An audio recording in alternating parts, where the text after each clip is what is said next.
For some people, seeing is still not believing. How does that make any sense? That's what I wonder, right? The pollution is really bad in the Bay Area right now, probably the worst in the world. Actually, the news did report it's the worst in the world, at least a few days ago. I haven't been keeping up. If you don't know, it's because there's many fires all around the Bay Area, one in every county at least, and some of these fires are humongous. Combined, they're bigger than Manhattan, New York. And the idea is that the air pollution is really bad because all the smoke, all the burning, all the particles going into the air. So what do? Well, a lot of people are staying indoors.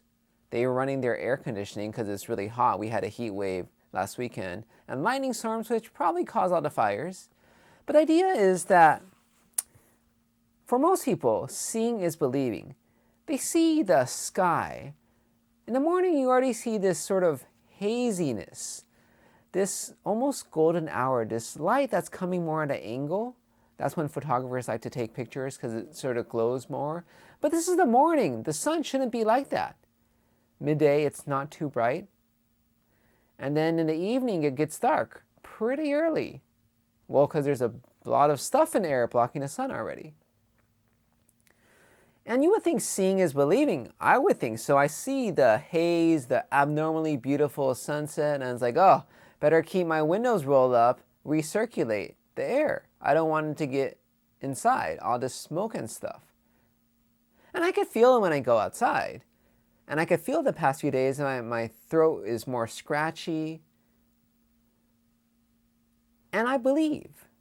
But guess what? There's people who don't believe.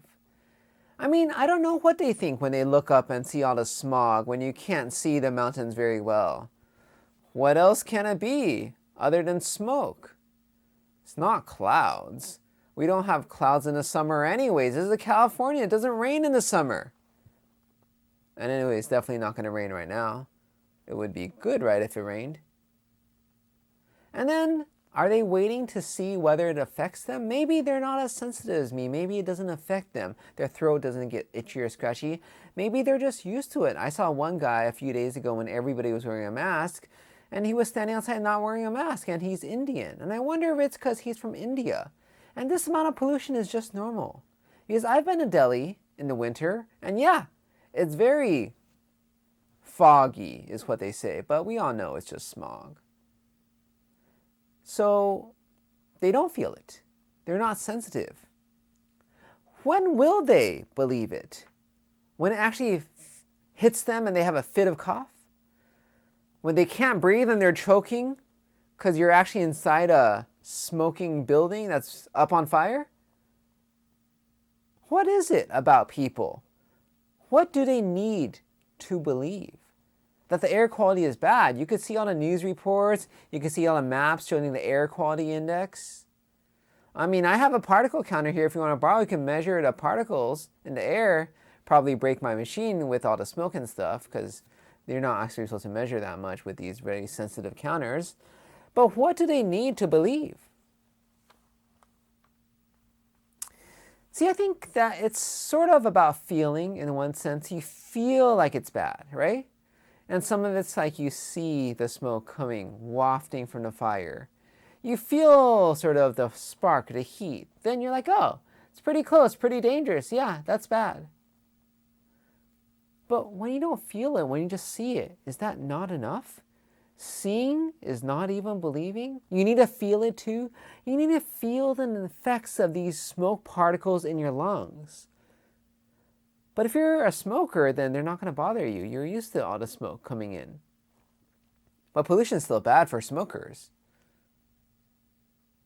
How do people believe? It's a leap of faith, in a sense, to believe what other people tell you. Why should you believe what somebody else is telling you? The news, websites, the government, all this stuff. It's a leap of faith. We say we believe because we see, we feel. We know that's the truest thing. But unfortunately, we've learned through medical science, a lot of things we don't see, we don't feel, still exist. Cancer, I think, is the most obvious example. They find a big cancer in you, and you don't feel bad. you don't have any symptoms, you actually feel quite good. And you go talk to an oncologist and like, oh, well, so it's still not too bad yet. We could try some therapies to see if we could have a cure. Do they argue? I feel fine. I don't believe you. Yeah, I see your picture. You see there's a huge mass in my chest, but I don't feel it. Don't worry about it. Do people say that? I mean, at the end of the day, why do we do all this testing, all this data? We do it because it makes a difference. In medicine, we try to diagnose diseases earlier so we could change the course of the disease. It's not about seeing stuff when it's so bad that you can see it with your own eyes. I mean, I've heard these stories at county hospitals where people don't get great health care. The lady comes in with a breast cancer and you don't even need to get any tissue because it's literally eating through her chest wall. That's how bad it is. It's like a monster. It is. But we see stuff earlier. We feel stuff earlier. Because if we could use data to figure something out earlier, we could change it. Make it so we don't get all the effects of these things. And I think that's why I look at the reports to see about the air quality right now, to see where I should not be going, whether I should be wearing a mask outside or an N95 because surgical mask is enough.